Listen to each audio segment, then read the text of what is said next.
Dead Men Tales is brought to you by SupplyHouse.com, the easy way to order HVAC, plumbing, and electrical parts. Shop online, find a wide selection of products from industry-leading brands, and get fast delivery anywhere in the U.S. And being a pro has its perks.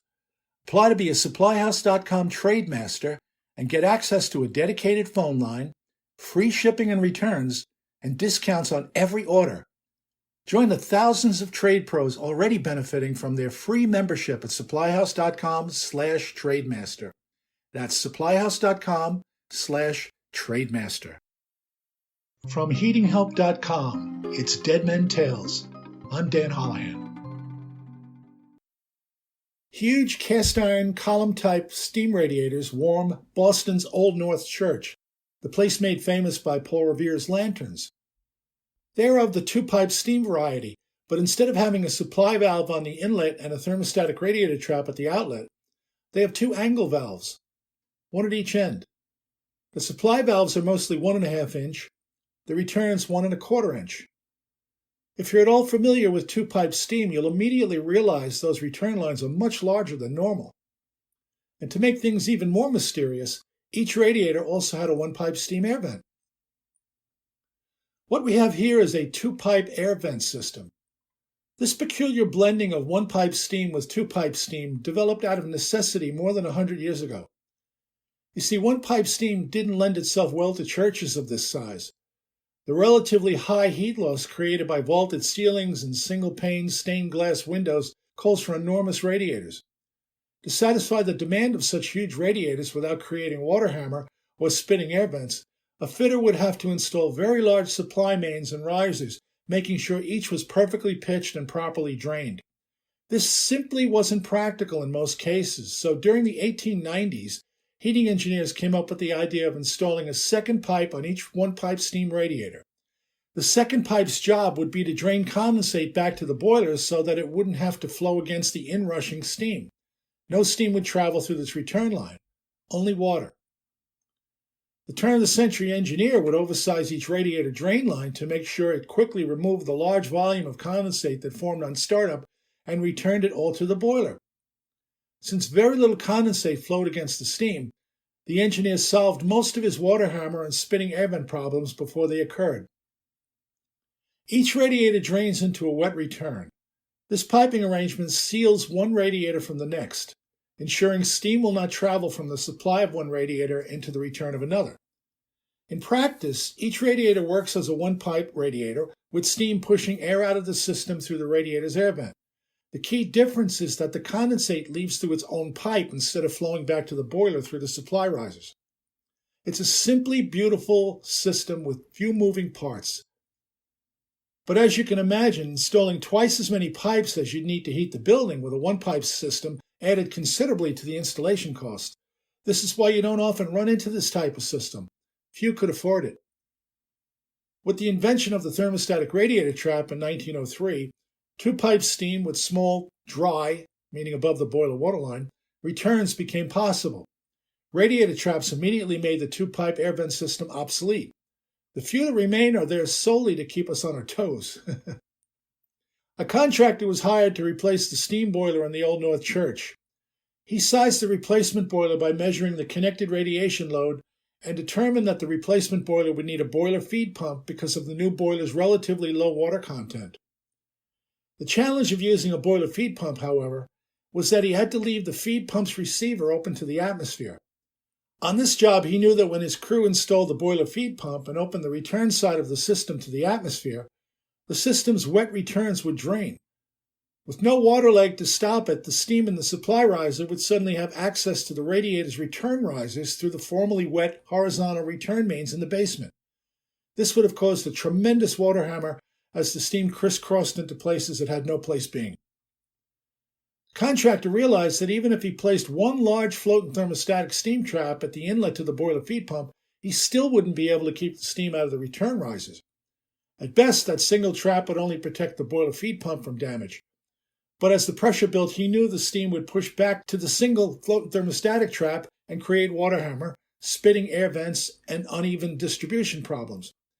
He reasoned that for this job to work properly as a two-pipe system, he would have to install thermostatic radiator traps at the outlet of each radiator and floating thermostatic traps at the ends of all the steam mains. He would also have to deal with the asbestos that covered all the pipes. The trouble, however, was that the steam traps, with their related system repiping and necessary asbestos removal, would add tremendously to the price of the job. But of even greater concern was the disruption a project of this size would cause to the operation of this National Historic Landmark during the height of the tourist season. In reading my book, The Lost Art of Steam Heating, the contractor noticed a neat trick called a false waterline bottle that I had learned from an old-timer. He immediately recognized it as the way to keep the system intact and still be able to use the boiler feed pump with its open receiver. He decided to build the bottle from a short length of 12-inch diameter Schedule 40 pipe. He then joined all the wet returns in the boiler room and piped them into the bottom of the bottle.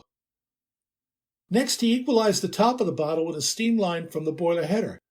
This sealed all the system piping, both supply and return lines, from the boiler feed pump's open receiver. The next step was to determine where the false water line should be in relation to the system's supply and return piping. His goal was to keep what had always been a wet return wet, and what had always been a dry return dry. Once he figured out what went where, he knew how high his false water line would have to be. The top of the false water line would mimic the water line of the old boiler. It would be the height to which he'd allow condensate to rise before it flowed through a series of inverted bucket traps that he would weld onto the bottle and into his new boiler feed pump. By doing this, he kept all the wet returns free of steam and immune to water hammer. He used a series of 3 3/4-inch bucket traps to move the condensate, but not the steam, from the bottle into the boiler feed pump. He welded the traps in the bottle at slightly different levels. The lowest bucket trap established the height of the false water line. Once the returning condensate rose to that height, it would open the trap and spill into the boiler feed pump's receiver. If the level of returning condensate was lower than the lowest bucket trap, the trap would stay closed, and neither steam nor condensate would leave the bottle. The reason he used 3 3/4-inch bucket traps instead of one large trap was because the startup load will be greater on mild days than it would be on colder days. If one 3/4-inch trap couldn't handle that heavy startup load, the other 2 traps, piped at progressively higher levels in the bottle, would jump in to help.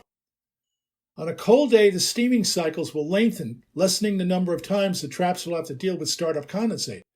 Had he used one large trap instead of the 3 smaller ones, the large trap would probably have been damaged during light load periods by wire drawing. The purpose of the 12-inch wide bottle is to lessen the surging effect of the returning condensate and to protect the steam traps from water hammer.